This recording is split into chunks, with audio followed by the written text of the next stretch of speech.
ही everyone, आज की जो वीडियो है वो बहुत ही इंटरेस्टिंग होने वाली है क्योंकि हम इसमें पढ़ने वाले हैं मतलब जानने वाले हैं क्लास 9 के न्यू सिलेबस के बारे में। इसका जो पार्ट 1 है वो मैंने अपने चैनल पे ऑलरेडी अपलोड कर दिया है जिसमें कि लैंग्वेजेस का जो सिलेबस है वो बताया गया था। आज हम करने वाले हैं इसका पार्ट 2 जिसमें हम बाकी जो 3 सब्जेक्ट्स हैं that is science, maths and social science, उनके सिलेबस के बारे में बात करेंगे कि किस तरह के टॉपिक्स जो हैं वो आपके सिलेबस में कवर होने वाले हैं। और इसके अलावा जो है कुछ इंपॉर्टेंट पॉइंट्स की हम किस तरह से पढ़ेंगे, किस तरह से हमारी असेसमेंट होगी, ये सब कुछ हम इसमें कवर करने वाले हैं। ठीक है, so this video is going to be helpful for the teachers as well as the students. अगर आप अभी क्लास 8 में हैं और 8 के एग्जाम दे रहे हैं तो 9 के सिलेबस के बारे में आपको बेसिक्स एटलीस्ट पता होने चाहिए, क्योंकि अदरवाइज आपके लिए थोड़ा सा डिफिकल्ट हो जाएगा। और 9th में जैसा कि पता ही है कि डिटेल्ड पॉलिसी होती है तो स्टूडेंट्स फेल भी हो सकते हैं। ठीक है, तो ये मतलब एक चांसेस आर देयर, लेकिन अगर हम थोड़ा पहले से ही प्रिपेयर्ड होकर चलते हैं और 9th को भी as a pre board class लेकर चलते हैं और मेहनत करते हैं तो आराम से पास हो जाएंगे। टीचर्स के लिए भी हेल्पफुल रहने वाला है क्योंकि टीचर्स के लिए भी सिलेबस बिल्कुल न्यू है। वो अपनी एकेडमिक सेशन की जो है प्लानिंग करेंगे। एनुअल प्लानिंग के लिए उनको ये जानना जरूरी है कि किस तरह के टॉपिक्स कवर होने वाले हैं, क्या क्या बच्चों को उनको सिखाना है और जो उनका स्टडी का जो पैटर्न है और असेसमेंट का जो पैटर्न है वो क्या रहने वाला है। तो आज की हमारी जो वीडियो है वो इसमें हम एनसीईआरटी की जो गाइडलाइंस है वही हम इसमें पढ़ेंगे कि साइंस, मैथ्स और सोशल साइंस, इसमें जो है किस टाइप की एक्टिविटीज को इंक्लूड किया गया है और किस टाइप के जो टॉपिक्स हैं वो कवर किए गए हैं। तो आप स्क्रीन पे देख सकते हो, this is the syllabus part 2 for science, maths and social science, that is for grade 9। ठीक है, इससे पहले जो मैंने वीडियो अपलोड की थी उसमें मैंने ये सब कुछ आपको बड़े अच्छे से क्लियर किया है कि जो क्लास 9 का जो सिलेबस है उसको 3 पार्ट में शेयर किया गया है, पार्ट 1, 2 एंड 3। अभी तक मुझे एनसीईआरटी वेबसाइट पे 2 ही पार्ट मिले, एक लैंग्वेज है और दूसरा है science, maths and social science, जिसके लिए मैंने वीडियोस ऑलरेडी बना दी हैं। जैसे ही पार्ट 3 मुझे मिलेगा इसकी वीडियो भी मैं बना दूंगी और आप लोगों को समझा दूंगी कि इन जो सब्जेक्ट्स है, ये जो न्यू सब्जेक्ट्स हैं हमारे पास, इंडिविजुअल्स इन सोसाइटी है, इसके अलावा vocational education, arts education and physical education and wellbeing है, इनमें जो है क्या क्या टॉपिक्स रहने वाले हैं और किस तरह की एक्टिविटीज जो है वो इंक्लूड की जाएगी। इसके अलावा मैंने आपको लास्ट वीडियो में भी ये सारे पॉइंट्स क्लियर किए थे कि कुछ करिकुलर गोल सेट किए गए हैं, कुछ कॉम्पिटेंसीज हैं, कुछ लर्निंग एक्टिविटीज बताई गई हैं, पेडागोजिकल अप्रोचेस बताई गई हैं। इसके अलावा टाइम एक जो है आइडिया दिया गया है कि कितने टाइम में किस टॉपिक को कितने टाइम में कवर करना है, that is for teachers. And last में है हमारा असेसमेंट ओरिएंटेशन की जो असेसमेंट है वो कैसे होने वाली है। तो उसका जो मेन की पॉइंट है दैट इज की जो असेसमेंट है वो अब रोट लर्निंग या मेमोराइजेशन के बेसिस पे नहीं होगी, बल्कि होलिस्टिक डेवलपमेंट जो है बच्चे की वो चेक की जाएगी। एनुअल उसकी जो परफॉर्मेंस रहेगी उसके बेसिस पे उसको ग्रेड्स मिलेंगे। ऐसा नहीं है कि एक बच्चे की मेमोरी पावर बहुत अच्छी है और वो अच्छे से फैक्ट्स को क्रैम करके और पेपर पे लिख सकता है, दूसरा दोबारा से उसको रिप्रोड्यूस कर सकता है तो वो टॉपर रहेगा। नहीं, हर तरह से आपकी इवैल्यूएशन होगी, हर तरह से आपकी असेसमेंट होगी। तो डोंट थिंक कि हाँ हम रट्टे लगा के पास हो जाएंगे। ठीक है, तो अभी जो है हम बात कर रहे हैं हमारे नेक्स्ट टॉपिक के, दैट इज साइंस, उसके बाद मैथ्स और सोशल साइंस की इनमें आप किस किस टॉपिक्स के बारे में आप पढ़ेंगे। ठीक है, तो ये जो अभी नेक्स्ट जो पॉइंट्स हैं ये सब मैंने ऑलरेडी लास्ट वीडियो में कवर किए हुए हैं, तो आप मेरे चैनल पे जाके वो वीडियो देख सकते हो और वहां से आप इसका जो ओवरव्यू है इसको समझ सकते हो। फिर भी इसमें जो मेन पॉइंट्स है वो मैं जस्ट आपको एक ग्लिम्स दूंगी कि ये जो है 10 जो है सिलेबस है, मतलब एक सब्जेक्ट्स हम कह सकते हैं, proposes the following 10 curricular areas for grades 9 and 10। ठीक है, जिसमें 3 लैंग्वेज हैं, फिर मैथ, साइंस और सोशल साइंस है, individuals in society, vocational education, art education और फिजिकल एजुकेशन एंड वेलबींग। ठीक है, उसके बाद एक पॉइंट मेन था जो कि ग्रेड 10 में जो ये चैप्टर सब्जेक्ट है, individuals in society, this will be replaced by environmental education. Clear. उसके बाद ये जो था ये मैंने ऑलरेडी ये लास्ट वीडियो में सब कुछ बताया हुआ है तो मैं यहाँ बार बार रिपीट नहीं करूंगी। इसमें हमें एक ग्लिम्स दिया गया था कि हर सब्जेक्ट में हम क्या क्या पढ़ने वाले हैं और जो असेसमेंट है वो कैसे होने वाली है, एक जस्ट एक ग्लिम्स दिया गया है। उसके बाद जो इन डेप्थ नॉलेज है वो हमने अलग अलग सब्जेक्ट वाइज जो है वो बताई गई है। तो अभी जैसे साइंस है, साइंस की अगर हम बात करें तो सिंपल सी बात है, सबसे पहले तो उन्होंने ये बताया यहाँ पर कि जो साइंस है उसमें क्या क्या इन्वॉल्व होना चाहिए, क्या क्या हमें इंक्लूड करना है। So science is the study of natural and physical world around us. ठीक है, through a systematic process of observation, questioning, forming hypothesis, then testing hypothesis through experiment, analyzing evidence and continuously revising our knowledge. तो ये तो हमारा इसमें एक बताया है कि साइंस आखिर है क्या। साइंस मतलब ये नहीं है कि आपने जस्ट सेंटेंसेस को पढ़ा, उसके बाद उसको लिखा और फैक्ट्स को याद कर लिया कि हाँ पानी को हम H2O कहते हैं। भाई वो H2O क्यों कहते हैं, ठीक है, उसका रीजन क्या है, उसके अंदर कुछ और ऐड करने से क्या चेंज हो जाएगा। तो ये सब कुछ जो है थ्रू एक्सपेरिमेंटेशन उसको सीखना, ढंग से ऑब्जर्व करना, एनालाइज करना, that is the real purpose of teaching और लर्निंग साइंस।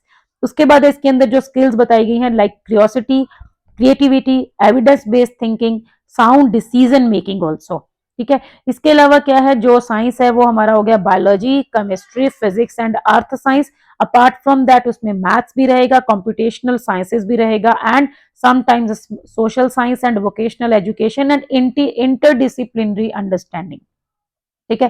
क्लास 9th में जो है आपका मतलब जो इसके अंदर जो साइंस के अंदर मेन डिसिप्लिन है that is biology, chemistry, physics and earth science. उसके बाद वो कहता है कि 11 और 12 में हम इसको सेपरेटली पढ़ेंगे, फिजिक्स, केमिस्ट्री, बायो को बीइंग ऑफर्ड सेपरेटली, जैसे नॉर्मली अभी तक होता आया है, ठीक है। उसके बाद जो है इसका नेचर ऑफ नॉलेज है, मैं इसमें बहुत ज्यादा डीपली आपको नहीं बताऊंगी क्योंकि वीडियो फिर बहुत लंबी हो जाती है और इसमें टीचर्स के लिए ज्यादा जो है टीचर्स के लिए गाइडलाइंस है कि उनको किस तरह से चीजें जो है वो प्रिपेयर करनी है, अपना एकेडमिक जो सेशन है पूरा उसको प्लानिंग करनी है।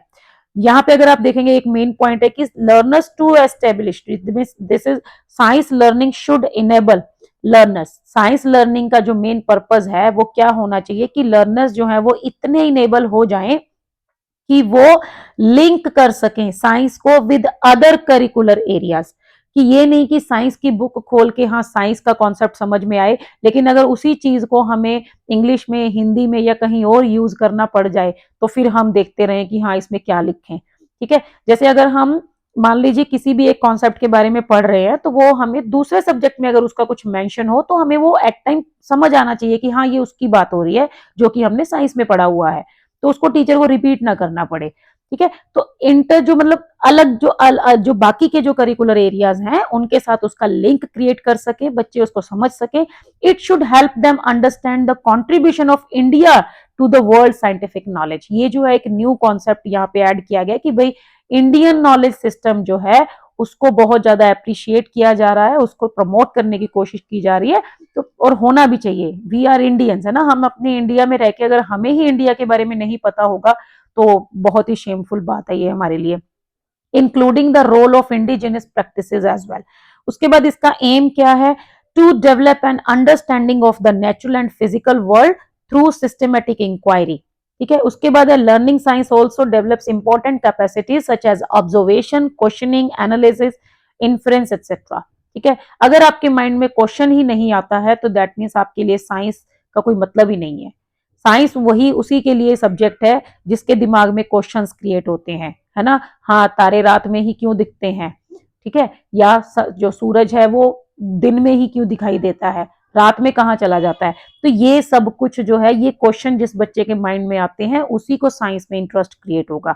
तो दैट मीन्स कि बच्चों को इनेबल करना कि भाई वो क्वेश्चन पूछें, उनके दिमाग में पहले क्वेश्चन क्रिएट हो फिर वो उसका आंसर ढूंढने की कोशिश करें with the help of the teacher. उसके बाद this helps individuals to meaningfully participate in society and in the world of work with a scientific temper, critical and evidence based thinking, asking relevant questions, analyzing practices and norms and acting for necessary change, ठीक है। उसके बाद जो है इसमें क्या क्या जो है एम्स है, to achieve scientific understanding of natural and physical world, ठीक है, आगे उन्हीं को एक्सप्लेन किया गया है, ये आप थोड़ा सा खुद रीड करेंगे तो बेटर रहेगा। Capacities for scientific inquiry, understanding the evolution of scientific knowledge. उसके बाद है interdisciplinary understanding between science and other curricular areas, ये मैंने अभी आपको बताया। Understanding of the relationship between science, technology and society. Then scientific temper, creativity, ठीक है, क्रिएटिविटी समथिंग न्यू, राइट। उसके बाद आता है विजन ऑफ द एनईपी, मतलब यहाँ पर जो एनईपी और एनसीएफ एसई 2023 जो है इसमें साइंस एजुकेशन के लिए क्या विजन है, वही सेम चीज बार बार रिपीट हो रही है कि conceptual understanding, inquiry based learning, scientific temper, over rote memorisation, ठीक है, मतलब रोट लर्निंग नहीं, सिर्फ रट्टे लगाना नहीं, समझना, एंड उसके बाद क्या है, इसका इनकरेज क्या करेगा, ये हैंड्स ऑन एक्सपेरिमेंट्स। ठीक है, अगर हम कोई भी चीज के बारे में पढ़ते हैं तो उसको हैंड्स ऑन एक्सपेरिमेंट, एक्सपेरिमेंट करके उसको समझना, interdisciplinary connections and the use of technology to make learning engaging and relevant. In alignment with the NEP and NCF, this emphasizes a stage-wise competency-based approach focusing on real-life applications. ठीक है, जो भी हम पढ़ रहे हैं उसको रियल लाइफ में अप्लाई करना। The focus area also aim to be rooted in India and in the knowledge of India, ये मैंने अभी आपको बताया, including the Indian knowledge system. ठीक है, एंड इन्वायरमेंटल एजुकेशन। उसके बाद मेन वही है, क्रियोसिटी, क्रिटिकल थिंकिंग, बार बार इन्हीं चीजों पे बात हो रही है, curiosity, creativity, collaboration and connection with the real world, जो कि साइंस का मेन पर्पस है। ठीक है, साइंस जो है वो मतलब कई बार ऐसा होता है ना कि कुछ कुछ जो होते हैं कई जगहों पे ऐसे पढ़ाई जाती है कि बस हाँ तुम इसको इस जो कोई भी इक्वेशन है, कोई भी फॉर्मूला है, उसको लर्न कर लो। कई टीचर्स होते हैं वो उसको समझाते हैं कि ये बना कैसे, तो वो है कि बच्चों को समझाना अच्छे से ताकि उनके दिमाग में एक क्यूरियोसिटी अराइज हो, फिर वो नए नए आइडियाज के बारे में सोचें और जो भी उन्होंने सीखा है उसको रियल लाइफ में अप्लाई भी कर सके। ठीक है, उसके बाद ये एक अप्रोच के बारे में जो है वो बताया गया है, मैं बहुत ज्यादा डीपली नहीं बता पाऊंगी क्योंकि वीडियो बहुत लंबी हो जाएगी। उसके बाद ये लर्निंग स्टैंडर्ड्स हैं, वही सेम 9th-10th में जो है हम एक इंटीग्रेटेड अप्रोच रखेंगे, कंबाइन करके पढ़ेंगे biology, chemistry, physics and earth science को। उसके बाद जो है ये सेपरेट हो जाएगा। ठीक है, उसके बाद connections between disciplines and relate science to their observation and experiences, बार बार वही चीज है। उसके बाद कुछ करिकुलर गोल्स हैं जो हैं इंटरडिपेंडेंट है, दे आर नॉट सेपरेट, मतलब जो करिकुलर गोल्स है ना वो भी एक दूसरे से डिपेंड करते हैं, एक दूसरे से रिलेट करते हैं, अलग अलग नहीं है। उसके बाद डेवलपमेंट ऑफ द कॉम्पिटेंसीज, जिसमें ये करिकुलर गोल्स एंड कॉम्पिटेंसीज हैं, जैसे कि explore the world of matter, it's interactions and properties at the atomic level. जो भी हम टॉपिक्स पढ़ेंगे उनमें हम क्या सीखेंगे, फिर आगे उनके अलग अलग पॉइंट्स बताए गए हैं, जैसे ये न्यूटन का लॉ है उसके बारे में पढ़ेंगे, relationship between mass and weight. ठीक है, तो ये सारी जो है इसके अंदर करिकुलर गोल्स बताए गए हैं जो कि टीचर्स के लिए हैं, मतलब टीचर्स को ये डिसाइड करने में हेल्प करेंगे कि उनको पढ़ाना क्या है। जैसे ये देखो दिया हुआ ना, explores interconnected systems and phenomena that support and affect life on earth, hydrosphere, biosphere, atmosphere, geosphere, है ना, ये जो है सबके इनके आपस में रिलेशंस एंड ये सब कुछ। ये जो स्टार दिया हुआ है, these are additional competencies for earth science. उसके बाद ये नेक्स्ट हमारा करिकुलर गोल है, explore the structure and function of the living world at the cellular level. उसके बाद explore interconnectedness between organisms and their environment, then draw a linkage between scientific knowledge and knowledge across other curricular areas. ठीक है, उसके बाद जो है ऐसे ही और जो है करिकुलर गोल्स दिए गए हैं, राइट। कंट्रीब्यूशन ऑफ इंडिया के बारे में हम पढ़ेंगे। ठीक है, most current discoveries, ideas and frontiers of all scientific knowledge. उसके बाद some unanswered questions, that there are still many unanswered questions. ठीक है, कि अभी भी बहुत सारे जो है, science is ever evolving and बहुत सारे क्वेश्चंस ऐसे हैं जो अभी भी अनआंसर्ड है, और क्या पता आप में से कि कोई ऐसे क्वेश्चन का आंसर फाइंड आउट करे और एक बहुत बड़ा साइंटिस्ट बन जाए। Explore the nature of science by doing science, then key concepts and learning outcomes दिए गए हैं यहाँ पे हमारे पास। ठीक है, ये एक टेबल है जिसमें आपके टॉपिक्स के बारे में बताया गया, जो कि आपको मेन मतलब जिस चीज के लिए आप यहाँ आए हो कि हमारा सिलेबस में रहने वाला क्या है। तो सिलेबस में जो टॉपिक्स रहेंगे वो ये आपको साइड में दिख रहा होगा, tentative name of the themes, इसमें थोड़े माइनर चेंजेस अभी हो सकते हैं, these are tentative list. Next जो है की कॉन्सेप्ट्स हैं जिसमें हम इनके बारे में क्या क्या पढ़ने वाले हैं। उसके बाद है learning outcomes, learners will be able to. ठीक है, ये टीचर्स के लिए होता है कि बच्चे इसमें क्या क्या सीख जाएंगे। मैं आपको सिर्फ एक एक्सप्लेन करूंगी, उसके बाद मैं आपको दिखाऊंगी कि टॉपिक्स क्या क्या रहने वाले हैं। सबसे पहले इंट्रोडक्टरी थीम, जिसमें नंबर ऑफ पीरियड्स भी इनमें प्लान करके बताया गया है। उसके बाद आप सेल के बारे में पढ़ेंगे। ठीक है, जो I think according to me the smallest unit of life है ना, ऐसे कुछ होता है ना। तो नंबर ऑफ पीरियड इसमें 12 रहेंगे। इसमें आप क्या पढ़ेंगे, discovery of cell, plants and animal cells. ठीक है, उसके बाद जैसे ये जो हो गया इसका स्ट्रक्चर वगैरह, ठीक है, प्लाज्मा वगैरह ये सब क्या होता है। तो ये जो है डिवीजन ऐसे करके ना, एडवांसमेंट इन सेल बायोलॉजी। उसके बाद यहाँ पे इसके जो है ये सब पढ़ने के बाद आप क्या क्या कर सकेंगे, you will be able to, मतलब students will be able to differentiate between plant and animal cell. ठीक है, they will be able to describe the structural and functional features of cells. तो ये जो है टीचर्स के लिए है कि भी बच्चों को ये चीजें आनी चाहिए, differentiate between diffusion and osmosis. ठीक है, तो ये सारे जो है लर्निंग आउटकम्स हैं। ऐसे ही आपका जो नेक्स्ट टॉपिक है आप देख सकते हो टिश्यूज। ये तो भाई हमारे टाइम में भी था सिलेबस में, बस इतना है कि हमने हिंदी मीडियम में पढ़ा हुआ है ना। हिंदी में तो नाम भी बड़े अजीब अजीब होते थे, जैसे सेल को हम कहते थे कोशिका, जो हिंदी मीडियम से पढ़े होंगे वो बड़े आराम से समझ सकते हैं। टिश्यूज को बोलते थे उत्तक।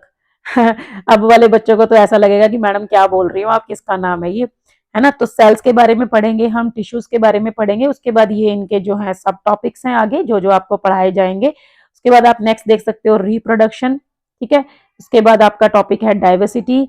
और जब तक बुक्स नहीं आती हैं तो ये टीचर्स के लिए भी एक आइडिया है कि उनको इन इन चीजों के बारे में पढ़ाना है, तो वो बच्चों को एटलीस्ट बेसिक्स पढ़ा सकते हैं। Exploring mixtures and their separations. Then next one is structure of an atom, ठीक है। नंबर ऑफ पीरियड्स भी दिए गए हैं, काफी सारे, मुझे लगता है काफी टाइम कंज्यूमिंग रहने वाली है साइंस की बुक। और एटम्स एंड मॉलिक्यूल्स। उसके बाद जो है नेक्स्ट आपका टॉपिक है earth as a system, energy, matter and life, ठीक है। कुछ फिजिक्स, बायोलॉजी, अर्थ साइंस, ये सब जो है इसमें कवर अप किए गए हैं। नेक्स्ट है आपका मोशन, ठीक है। उसके बाद है force and laws of motion. उसके बाद है energy and simple machines, work energy and simple machines, ये भी हमारे टाइम पे था। साउंड भी था, है ना, उस ध्वनि, साउंड को हिंदी में कहेंगे ध्वनि।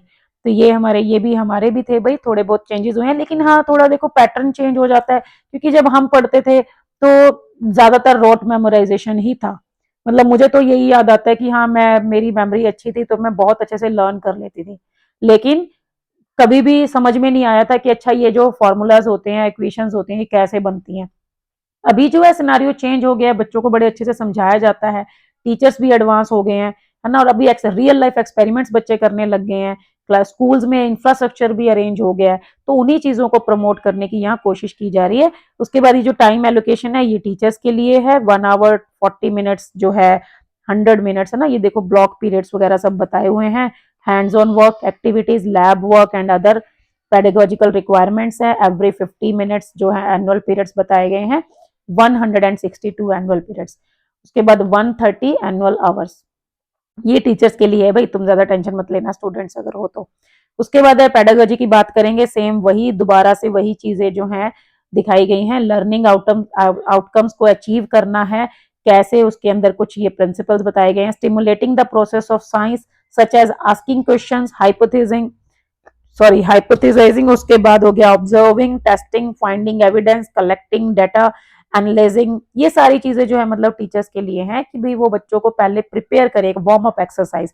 उसके बाद exposing students to a variety of aspects of learning science in varied settings, जैसे लैब, क्लासरूम, फील्ड वर्क, ठीक है। और मेथड होंगे inquiry, discovery, didactic and hands on science, encouraging and sustaining curiosity, ठीक है। उसके बाद using scientific vocab, then peer and collaborative learning, building on students existing knowledge and using multiple representations, connecting scientific knowledge inside and outside the classroom। अब मान लो आपको class के अंदर एक लीफ का डायग्राम दिखा दिया और उसमें आपको लीफ के बारे में बता दिया, अब वही आपको बाहर गार्डन में ले जाके वहां पर लीफ को अगर दिखाया जाए तो आप ज्यादा बेटर समझेंगे, ठीक है। तो ये टीचर्स के लिए गाइडलाइंस है। Horizontal connections with other curricular areas, ये तो वही है कि बाकी सब्जेक्ट्स के साथ भी उसको रिलेट करना है। उसके बाद हैंड्स ऑन साइंस है, जैसे ठीक है हाथों से आप एक्सपेरिमेंट करके सीखें लैब के अंदर। डिस्कवरी अप्रोच, डिस्कवर करें। इंक्वायरी अप्रोच, ठीक है। Project centred approach, then didactic approach, demonstration, ठीक है। ये कुछ जो अप्रोचेस बताई गई हैं। उसके बाद ऐसे ही प्रैक्टिकल है, एक्सपीरियंशियल लर्निंग, ये टीचर्स के लिए जो है सारी गाइडलाइंस दी गई हैं किस तरह से उनको जो है प्रैक्टिकल्स वगैरह करने हैं। देखो with this understanding practical work holds an essential place in science text book of the secondary stage, ठीक है। तो ये मतलब जो है आपको पता ही है कि साइंस में प्रैक्टिकल भी होता है और उसके मार्क्स भी अलग से होते हैं। फिर ये असेसमेंट के लिए टीचर्स के लिए गाइडलाइन दी गई है, ठीक है। In grade 9 and 10, where students engage with complex scientific concepts and competencies, assessment must go beyond comprehension to encourage conceptual clarity, process skills and holistic development। जो मैंने अभी आपको बताया कि not only to recreate the information or reproduce the information that you have read, ठीक है। सिर्फ ये नहीं कि बच्चों ने अगर पेपर में लिख दिया तो हो गया। holistic development to measure students achievement of competencies and learning outcomes, कि बच्चों ने कितना सीखा उसके बेसिस पे आपकी जो है असेसमेंट होगी। Teaching learning strategies and material to evaluate and improve them, ठीक है। तो ये हो गया। उसके बाद इसमें कुछ असेसमेंट के टाइप्स बताए गए हैं, जैसे फॉर्मेटिव, मैंने आपको पहले बताया, असेसमेंट फॉर लर्निंग, ये चेक करने के लिए होता है कि स्टूडेंट्स कितना सीख रहे हैं। जो आपके बीच बीच में छोटे छोटे टेस्ट होते हैं कि हाँ एक टॉपिक पढ़ाया वो समझ आ गया, नहीं आया तो क्या टॉपिक दोबारा पढ़ाने की जरूरत है। असेसमेंट ऑफ लर्निंग हो गया समेटिव, जो लास्ट में एग्जाम्स होते हैं, जिनका पर्पज होता है आपको ग्रेड देना, आपको जो है सर्टिफिकेट देना कि हाँ इफ यू हैव पास्ड और not. Assessment as learning self assessment, जहां पे बच्चे खुद चेक करते हैं, मॉनिटरिंग देयर ओन प्रोग्रेस, ठीक है, using feedback to set goals and improve. जब बच्चे खुद देखते हैं, self awareness and critical thinking, कि मुझे कितना क्लियर हुआ, मुझे कितना आ गया, अगर सेटिस्फाइड हैं तो ठीक है नेक्स्ट स्टेप पे चलेंगे, नहीं तो उसी को दोबारा काम करेंगे। Traditional assessments often emphasise recall based questions, ठीक है, जैसे वही पूछते हैं ना पानी को क्या बोलते हैं, H2O, नहीं, अब जो है इसी को एनालाइज करना है, इसी को आपको डीप थिंकिंग में जाना है, ना कि सिर्फ ये कि हाँ भाई H2 है लेकिन वो हुआ कैसे ये नहीं पता किसी को भी, ठीक है। Contributing to stress and failing to reflect deep understanding, the current shift focuses on designing competency based assessments along with the learning outcomes. Then उसके बाद कॉन्सेप्चुअल अंडरस्टैंडिंग और formative assessments as a part of daily classroom interactions, ठीक है। ये सारा जो है teachers के लिए गाइडलाइंस है। उसके बाद ऐसे ही वही सेम चीजें दोबारा से बार बार वही रिपीट की जा रही है कि टीचर्स को असेसमेंट जो है वो कैसे प्लान करना है, इसको बहुत डीपली पढ़ने की जरूरत है, एक छोटी सी वीडियो में इसको हम कवर नहीं कर सकते, ठीक है। उसके बाद जो है लास्ट में आपको टेक्स्ट बुक के बारे में बताया गया है, न्यू टेक्स्ट बुक आएगी, अभी तक उसका नेम वगैरह कुछ बताया नहीं गया। यहाँ पे आप देखोगे well designed graded assessments can be used for better understanding individual students needs so that these needs can be adequately addressed. मतलब टीचर्स को हर एक बच्चे पे प्रॉपर ध्यान देना है कि कौन बच्चा कितना सीख रहा है, कहाँ उसको प्रॉब्लम आ रही है, मतलब स्टेप बाय स्टेप उसको असेस करना है। उसके बाद ये जो है कुछ दिए गए हैं असेसमेंट टूल्स दिए गए हैं, जैसे paper and pencil test, oral assessment, project work, group assignments, ठीक है, ये यूज किए जा सकते हैं। तो ये जो है मतलब टीचर्स के लिए मेन जो है गाइडलाइंस है। उसके बाद जो है ये आपका मैथ्स का सिलेबस है, अब इसमें भी वही चीजें हैं, दोबारा से वही सेम चीजें रिपीट की गई हैं कि जो सॉरी कि जो मैथ्स में है वो किस तरह के कॉन्सेप्ट्स बच्चों को क्लियर होंगे, ठीक है, जैसे प्रॉब्लम सॉल्विंग प्रॉब्लम सॉल्विंग जो है मतलब एक अप्रोच रहेगी। उसके बाद critical thinking, creating new ideas, ये सभी अभी मैथ्स के लिए यूज किया गया है, ठीक है। उसके बाद जो है मैथ्स का जो सिलेबस है मैं आपको वो दिखा देती हूँ, बाकी ऑलमोस्ट चीजें जो है वो सेम ही है। मैथ्स की इंपॉर्टेंस बताई गई है, पहले मैथ्स में है क्या, फिर किस तरह के कॉन्सेप्ट जो हैं वो कवर होंगे, है ना। जैसे देखो one special feature of maths is that it deals with abstract ideas, concepts like number, shapes, equations are not physical things, ठीक है, but representations that help us understand the real world. For example, algebra can describe how a rocket moves and geometry is key to designing buildings. This ability to work with abstract ideas allow maths to connect theory with real life applications. ठीक है, मान लो आपको कोई भी maths में abstract ideas जो सिखाए गए हैं, इक्वेशन सिखाई गई हैं, उनको जब हम रियल लाइफ में कोई प्रोजेक्ट बनाते हैं तो उनको अप्लाई करना, that is the purpose of learning and teaching maths, ठीक है। So making it useful in many areas. उसके बाद देखो ये जो है मैथमेटिक्स जो है वो मतलब जो है truths are discovered about whether it's truths are discovered और इन्वेंटेड, मतलब ये तो या तो ये ऑलरेडी एग्जिस्ट करते थे या फिर इनको क्रिएट किया गया था, इस चीज के ऊपर ये फोकस करता है। This makes it even more fascinating as it involves both finding universal truths and creating new systems, ठीक है। मतलब मैथ्स को जो है उसको बताया गया कि भाई मैथ्स बहुत इंटरेस्टिंग सब्जेक्ट है, प्रॉब्लम सॉल्विंग स्किल्स जो है वो इसके अंदर आपको सीखेंगे through learning strategies, regular practice and connecting maths to other subjects. Students can develop critical thinking, solve real world problems and understand how maths affect their life and the world around them. उसके बाद AIIMS है develop logical and analytical thinking, problem solving skills, encourage mathematical communication, foster appreciation for maths, integrating maths with real world, encourage collaborative and independent learning, inculcate precision and rigor, build confidence in maths abilities, approach practice theory interdisciplinary, मतलब वही जो है maths भी जो है वो दूसरे subjects के साथ रिलेट करता है। ऐसा नहीं है कि जो चीज़ हमने मैथ्स में पढ़ी वो हमें साइंस में हेल्प नहीं करेगी, ठीक है, तो वो चीज़ हो गया। उसके बाद वही conceptual understanding, discovery based learning, active participation, visuals and representation का use, collaborative learning, scaffold learning, उसके बाद scaffolded learning, then integration of technology, real world applications and encouraging a growth mindset, ठीक है। उसके बाद ये इंटरडिसिप्लिनरिटी आ गया कि बाकी सब्जेक्ट के साथ भी इंटरडिस जो है इंटर रिलेट करता है ये, जैसे साइंस के साथ technology, engineering, arts, social sciences, ठीक है। उसके बाद जो है the place of practice in maths learning, ठीक है, reinforcement of concepts, development of procedural fluency, building problem solving skills, error analysing and learning, retention of knowledge, ये सारी जो चीजें हैं टीचर्स के लिए बहुत हेल्पफुल हैं, टीचर्स को इनको बड़े ध्यान से पढ़ने की जरूरत है।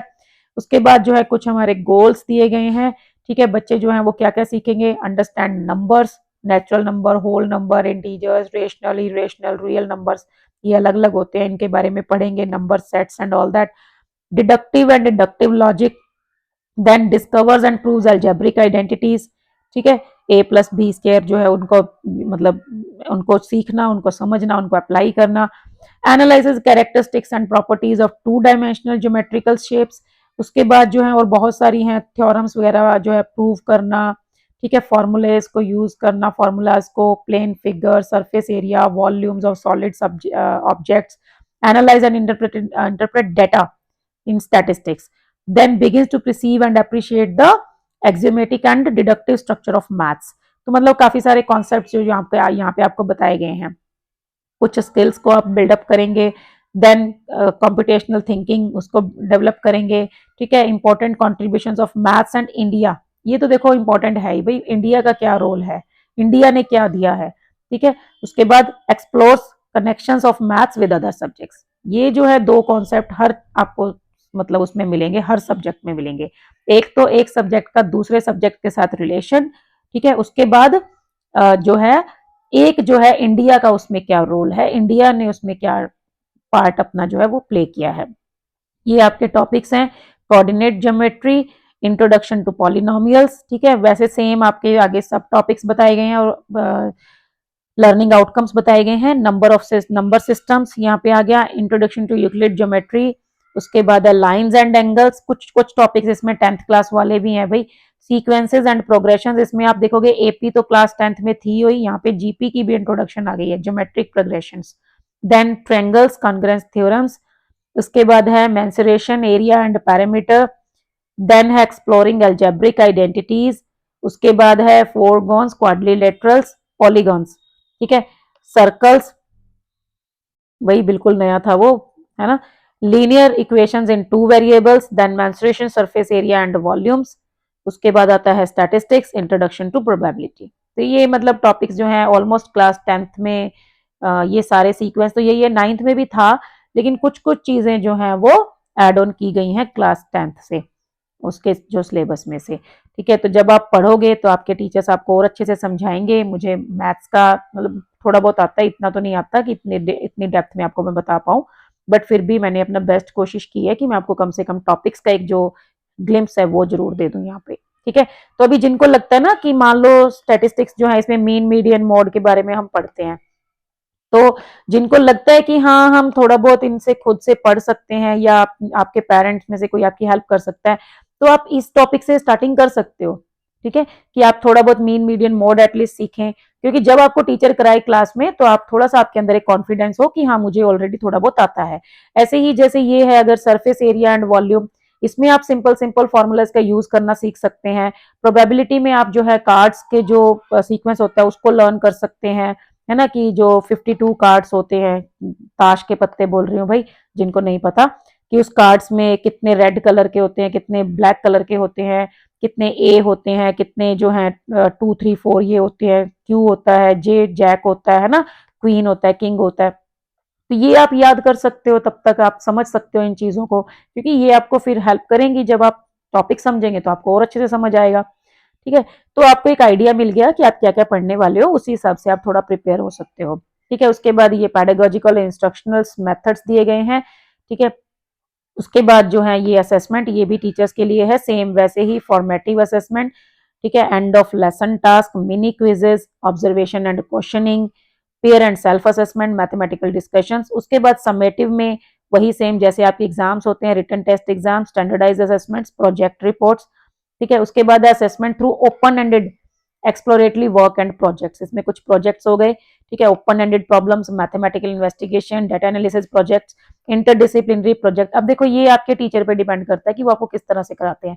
मान लो उन्होंने आपको मीन मीडियन मोड ये सिखा दिया, उसके बाद उसने आपके ही क्लास में कोई टेस्ट लिया और उसी टेस्ट की मार्क स्लिप्स आपको दे दी, उसके बेसिस पे आपको बोल दे कि इसका मीन निकालो, मोड निकालो, इसको जो है इसका बार ग्राफ बनाओ, पाई चार्ट बनाओ, कितने स्टूडेंट्स ने कितने परसेंटेज रिजल्ट आया, कितने बच्चे जो है अबव 50% है, कितने बिलो 50% है, उसका पाई चार्ट बनाओ। तो ऐसे करके वो आपको ऐसे प्रोजेक्ट्स देके आपकी जो असेसमेंट है वो कर सकते हैं, ठीक है। और इंटरडिसिप्लिनरी प्रोजेक्ट्स भी दे सकते हैं, जैसे आपको पहले मैथ्स दे दिया, मैथ्स में आपने रिजल्ट्स को एनालाइज किया, फिर उसको इंग्लिश का यूज करते हुए आपने उसकी रिपोर्ट बनाई, ठीक है, कि आपने क्या फाइंड आउट किया है। फिर ऐसे ही आपने उसी इंग्लिश वाली रिपोर्ट को हिंदी में ट्रांसलेट किया, तो 3 सब्जेक्ट्स तो हो गए, ठीक है। इस ऐसे ही आपको कोई साइंस का डेटा दे सकता है कि कोई एक्सपेरिमेंट किया, उसमें इतना कुछ यूज किया, इतना कोई मिलीलीटर कुछ और यूज किया, उसको जो है आप मैथ्स की तरह कैलकुलेट करो, कौन सा मैक्सिमम था, कौन सा मिनिमम था। तो ऐसे करके अलग अलग सब्जेक्ट्स को कोरिलेट करके भी प्रोजेक्ट्स जो है वो टीचर्स आपको दे सकते हैं, ठीक है। उसके बाद जो है ये 2 level assessment, proficiency level mandatory for all students and then advance level this is optional, ठीक है। ये थोड़ा सा मैं बता देती हूँ यहाँ पर कि इसमें जो है बेसिक्स आ गया, that is expected of all learners, conceptual understanding, application of knowledge, procedural fluency and foundational reasoning, all students shall appear in this level assessment, ठीक है। तो and performance at this level shall be reflected in the marks obtained and recorded in the marksheet. उसके बाद ये जो है optional है, इसके अंदर क्या है, the advance level is intended for learners who demonstrate deeper interest, aptitude for readiness in the subject. It assesses multi-concept integration, application in unfamiliar and complex context, strategic competence, adaptive reasoning, and productive disposition. Performance at the advanced level shall be recognized separately as per the assessment policy of the concerned examining body. ये नहीं कि सबको एक ही लाठी से हाँकना है, ठीक है। हर बच्चा इंडिविजुअल डिफरेंट है। अगर कुछ बच्चे ऐसे हैं जिनकी मैथ्स बहुत ज्यादा अच्छी है, तो टीचर उनके लिए ये एडवांस लेवल की जो असेसमेंट है वो कर सकता है, ठीक है। तो ये टीचर्स के लिए है। Examination structure for 2 level assessment, यहाँ पे फिर से उनके लिए एग्जामिनेशन स्ट्रक्चर बताया गया है। ये टीचर्स के लिए है कि वो किस हिसाब से आपको असेस करेंगे, ठीक है। टीचर्स इसको ध्यान से पढ़ लेंगे, वो समझ जाएंगे, तो वो उनके लिए है। जैसे क्वेश्चन पेपर है 100 मार्क्स का, ठीक है, स्टैंडर्ड एग्जामिनेशन टू असेस, ये सबके लिए होगा। All students will attempt this 100 marks, ठीक है। Marks obtain this will appear in the marksheet. The difficulty of the question, इसमें डिफिकल्टी लेवल वैसे ही रहेगा, 25% इजी, मीडियम 50%, डिफिकल्ट 25%, मतलब इसको हर बच्चा सॉल्व कर पाएगा। उसके बाद एडवांस लेवल में जो है ये एक ऑप्शनल रहेगा। उसके बाद इसके अंदर मल्टी कॉन्सेप्ट इंटीग्रेशन होंगे, इसमें भी जो डिफिकल्टी लेवल है, क्योंकि उसमें भी तो अलग अलग लेवल के बच्चे होंगे ना, ठीक है, उसमें भी 15% इजी रहेगा, मीडियम 25% और डिफिकल्ट 60% रहेगा। डिफिकल्टी लेवल जो थोड़ा है वो हाई रहेगा। Students who clear this will have the mention along with the percentile obtained in the advanced exam. If a student attempts in advanced level examination and does not clear it, it is not to be mentioned in the certificate. मान लो कोई बच्चा कहता है कि भी मेरे को advanced वाला एग्जाम देना है, लेकिन वो उसमें बेचारा क्लियर नहीं कर पाता, मतलब उसको लगता था कि मैं कर पाऊंगा, लेकिन वो एग्जाम में क्लियर नहीं कर पाया, तो इससे ये नहीं होगा कि उसका रिजल्ट डाउन हो जाएगा, कि टीचर बोलेगा कि हाँ अब तेरा 0 हो गया। नहीं, इसका कोई इफेक्ट नहीं होगा, उसके सर्टिफिकेट में इसको मेंशन नहीं करेंगे, क्योंकि ये वाला सबके लिए है जो ये सबको करना है। इसमें जो फेल होगा वो फेल होगा, इसमें जो पास है, अगर वो ये वाला एग्जाम भी देना चाहते हैं तो इसका कोई ज्यादा पॉजिटिव आपको मिलेगा, बट नेगेटिव इफेक्ट नहीं दिखाएंगे, ठीक है। उसके बाद टेक्स्ट बुक्स हैं, वही सेम नई टेक्स्ट बुक्स आएंगी, दोनों लेवल्स को ये सपोर्ट करेंगी। ऑल कोर कंटेंट्स, ठीक है। उसके बाद जो है advance level competencies, ensure learning opportunities for all students, ये सारी जो चीजें हैं इसके अंदर एकेडमिक लेबलिंग जो है वो नहीं होगी कि ये बिलो लर्नर है, ये बिलो एवरेज है, ये हाई एवरेज है, ऐसे करके, ठीक है। तो ये जो है उसी हिसाब से बुक्स आपकी जो है वो प्लान की जाएंगी। Guidance for teachers and schools, ये टीचर्स एंड स्कूल्स के लिए है कि वो किस तरह से जो है अपने चीज़ों को प्लान करें, ठीक है। और लीस्ट ग्रेड लेवल जो कॉम्पिटेंसीज हैं वो हर लर्नर के अंदर हो, ऐसा नहीं कि भी स्पेशल कुछ ना हो। उसके बाद इंपॉर्टेंटली क्या है, no separate syllabus is prescribe for the advance level, both levels draw from the same syllabus and learning outcomes. ये पॉइंट क्या कहता है, ये कहता है कि भाई सिलेबस सबका सेम ही होगा, ये बुक आपकी सेम है। ऐसा नहीं है कि जैसे मैथ्स और बेसिक्स और स्टैंडर्ड का अलग अलग, मैथ्स सबको कॉमन पढ़ाया जाएगा, लेकिन एक पेपर जो होगा जो थोड़ा बेसिक लेवल का होगा वो सबके लिए होगा। एक पेपर जो आपका ऐसा बनेगा जो थोड़ा डिफिकल्ट लेवल होगा वो ऑप्शनल होगा, जो स्टूडेंट्स चाहें दे सकते हैं, जो चाहें ना चाहें नहीं देंगे, ठीक है। तो ये चीज है थोड़ा सा, और ये अभी बाकी टीचर्स पे डिपेंड करता है वो किस तरह से इसको करते हैं। उसके बाद वही असेसमेंट आ गया फिर से, ठीक है। अलग अलग असेसमेंट मेथड्स यूज कर सकते हैं, alignment with learning goals, timely and constructive feedback, encouraging reflection, inclusion of real world context। ये आपकी टेक्स्ट बुक के लिए बताया गया, इसमें अभी तक कुछ नाम वगैरह तो है नहीं फिलहाल, इंग्लिश का ही नाम सिर्फ अनाउंस किया गया था, दैट इज कावेरी, उसके लिए मैंने वीडियो ऑलरेडी बना दी है, वो आप देख सकते हो वीडियो, ठीक है। यहाँ पे कुछ नाम वगैरह नहीं है। उस ऐसे ही फिर सोशल साइंस का है, सोशल साइंस में भी वही सेम कॉन्सेप्ट जो हैं, वही सेम चीजें जो हैं प्रमोट की गई हैं कि भाई बाकी सब्जेक्ट के साथ जो है उसको रिलेट किया जाएगा, इंडियन नॉलेज सिस्टम जो है उसको मतलब प्रमोट किया जाएगा। अपार्ट फ्रॉम दैट जो है, जो उसके साथ आप देख सकते हो, understanding society, developing capacities for inquiry, nurturing responsible citizenship, क्योंकि इसमें हम सिटीजनशिप सीखते हैं, है ना। जो सब्जेक्ट का जो मेन काम है वो तो वो करेगा ही करेगा, इसके अलावा जो चीजें हैं वो कॉमन भी बहुत सारी हैं। यहाँ पे फिर सोशल स्टडी के बारे में बताया गया है कि इसमें हम क्या क्या पढ़ते हैं और क्यों इंपॉर्टेंट है इसको पढ़ना, ठीक है। उसके बाद इसके अंदर जो है आपको पता ही है कि ज्योग्राफी, हिस्ट्री, ये देखो दिया हुआ है ना, ये रहा, it follows history 30%, geography 23.33%, political science 23.33%, economics 23.33%। Main आपका जो वेटेज ज्यादा है वो हिस्ट्री का है। The instructional hours recommended for grades 9 and 10, ठीक है, this are 125 hours, 150 periods each. And उसके बाद जो है आगे ये तो टीचर्स के लिए ही है ज्यादा, ठीक है, तो वो चीजें यहाँ पर जो है वो क्लियर की गई है। उसके बाद इसमें जो है टेबल में पूरी कॉम्पिटेंसीज और टॉपिक्स जो है वो बताए गए हैं, वो मैं आपको अभी दिखा देती हूँ यहाँ पे, क्लियर। उसके बाद ये आ गया आपका, देखो इसने भी बार बार ज्यादा रिपीट नहीं किया है, यहाँ पे काफी छोटा सा मटेरियल रहा, ठीक है। उसके बाद आप देखेंगे the in text and end of chapter questions and exercise can also add in summative assessments, ठीक है। For example teachers can choose questions from these at the end of each them to assess the knowledge, capacities and values that students is able to demonstrate at the point of time. मतलब जो chapter के and में आपको exercise दी होंगी उनमें से भी जो क्वेश्चंस हैं वो प्लान किए जा सकते हैं। These markers help teachers, parents as well as students themselves to get a more holistic picture of the progress over time, ठीक है।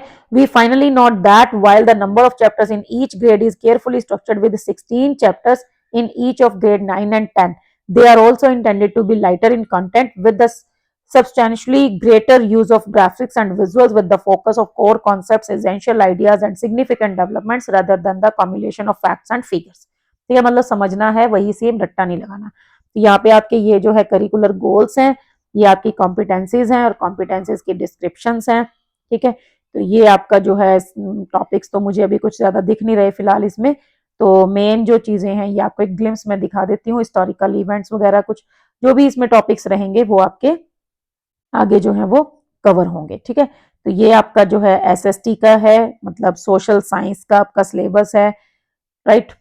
उसके बाद इसमें आपको मेन पता ही है कि वही geography, history, economics and political science, यहाँ आप देख रहे हो ना, ये जैसे ये political life in India, right. उसके बाद है understanding of the economy of nation with reference to India, ठीक है, economic development of a country.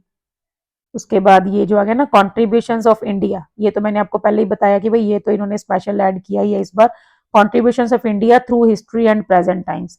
उसके बाद जो है इसका मेन ये आ गया आपके topics, understanding social science, shaping of the earth surface, ये ज्योग्राफी से रिलेटेड है, एटमॉस्फेयर एंड क्लाइमेट। अब देखो ये जो चीजें हैं ये हमारी साइंस और सोशल साइंस में इंटीग्रेट करेंगी, है ना, थोड़ी थोड़ी, तो वो हो गया। उसके बाद early humans and beginning of civilisation, state and society, then democracy, elections, ये पॉलिटिकल साइंस से रिलेटेड हो गए। उसके बाद आपका है building blocks in economics, economics आ गया। The price puzzle, what drives the market, इसमें अगर आप देखेंगे ये रहा ना laws and demand, laws of demand and supply, ये तो मैंने 12th में पढ़ा था मे भी कुछ नया होगा क्योंकि मुझे इतनी ज्यादा नॉलेज तो नहीं है, बट मैं आपको एक सिलेबस दिखा रही हूँ। ओशंस एंड लाइफ, देन आपका है लाइफ ऑन अर्थ, उसके बाद है बिल्डिंग अ रेजिलेंट इंडिया, उसके बाद आपका है India and the world one BCE 1200 CE authority, उसके बाद है आपका फ्रॉम आइडियाज टू स्टार्टअप्स, ये देखो ये बड़ी अच्छी चीज ऐड की है इन्होंने, स्टार्टअप, ये तो अभी हम आजकल पढ़ते ही है ना इनके बारे में बहुत कुछ, किस तरह से लोग नए नए स्टार्टअप्स ला रहे हैं और अपना बहुत अच्छा जो है वो मार्केट में जगह बना रहे हैं। उसके बाद है smart ways to manage your finances, ये आपके जो टॉपिक्स थे। उसके बाद वैसे ही सेम पैडागॉजीज कुछ दी गई हैं टीचर्स के लिए कि वो कैसे आपको पढ़ाएंगे, किस किस टाइप की एक्टिविटीज कवर करेंगे, ठीक है। बहुत सारा है भाई, बहुत डीप डेप्थ में पढ़ने वाला है। मैंने इंग्लिश का तो बहुत डीपली पढ़ा क्योंकि वो मेरा सब्जेक्ट है। ये मैंने आपको एक जस्ट एक मतलब प्लान किया कि मैं आपको थोड़ा सा आइडिया दे दूं ताकि आप लोगों को पता लग जाए कि हाँ हमारे टॉपिक्स क्या हैं एटलीस्ट। फिर इसमें वही सेम असेसमेंट दिया गया है, ठीक है। इसमें भी आपकी मल्टी जो डायमेंशनल असेसमेंट रहेगी और हॉलिस्टिक जो डेवलपमेंट पे ध्यान दिया जाएगा, ठीक है। Emphasising the interconnectedness of social, cultural, economic, political and geographical factors, right. और उसके बाद अगर आप देखेंगे वही same analysis, interpretation, critical thinking, ethical reasoning, inquiry related dispositions, ये सब चीजें वही सेम चीजें बार बार रिपीट हो रही हैं, ठीक है। उसके बाद देखो old text book content including text, side boxes, images, maps can be assessed except for quotations intended to inspire learners and technical elements like diacritical marks, ठीक है। तो ये हो गया जैसे वर्ड्स, ग्लॉसरी टर्म्स, मतलब ये सब चीजें जो है आपकी असेसमेंट के लिए ध्यान में रखी जाएंगी। Must be carried out, assessment must be carried out the way innovative pedagogy such as story telling, arts integration, sports integration, integration of toy based pedagogy and analysis in NEP to 2020, right. उसके बाद देखो ये क्या है, must cultivate a strong sense of rootedness in India, बार बार यही बात आ रही है, fostering pride not only in thought but also in spirit, intellect and action. It aims to develop knowledge, skills, values and dispositions that support responsible commitment of human rights, sustainable development and global well-being, nurturing a global citizen mindset. मतलब तीनों चीजें हैं ना, history भी है और political science भी है और इसके अलावा जो है ज्योग्राफी भी है, राइट। यूजिंग डाइवर्स फॉर्मेट्स, मतलब सिर्फ ऐसे नहीं कि एक ही टाइप के क्वेश्चन आ, such as case based questions, simulations, ऐसे type questions, written and practical test, projects and open book test, open book test भी है। ओपन बुक टेस्ट में ये मत सोचना कि बुक दे देंगे और उसमें से बोलेंगे क्वेश्चन के आंसर देख के लिख दो, उसमें भी आपको एनालाइज इंटरप्रेट करना पड़ेगा, आपको कंटेंट मिलेगा, उसके बेसिस पे कुछ क्वेश्चंस मिलेंगे, आपको दिखाएंगे कि ये रहा बुक में, बुक खोलो, ढूंढो और करो, तो आपको लेकिन समझना आपको ही पड़ेगा। इसका मतलब ये है कि आपको रट्टा लगाने की जरूरत नहीं है कि हमें अगर 10 फैक्ट नहीं याद हो रहे तो कोई बात नहीं, लेकिन हम बुक में से देख के एटलीस्ट उन 10 फैक्ट्स के बारे में बता सके, ठीक है। तो ये हमारा जो है मेन पर्पस रहेगा ओपन बुक टेस्ट का। ऐसे ही समेटिव असेसमेंट होगी जो इंक्लूडिंग बोर्ड एग्जामिनेशन, जहां पर भी एप्लीकेबल होंगे eight the end of each term और ईयर। समेटिव असेसमेंट का पर्पस होता है सर्टिफिकेट देना, ठीक है, ABC ग्रेड देना। फॉर्मेटिव का होता है बीच बीच में चेक करना कि हम कि जो पढ़ रहे हैं क्या वो हमें समझ आ रहा है, क्योंकि नहीं आ रहा तो अभी वी हैव टाइम और हम इसको इम्प्रूव कर सकते हैं, ठीक है।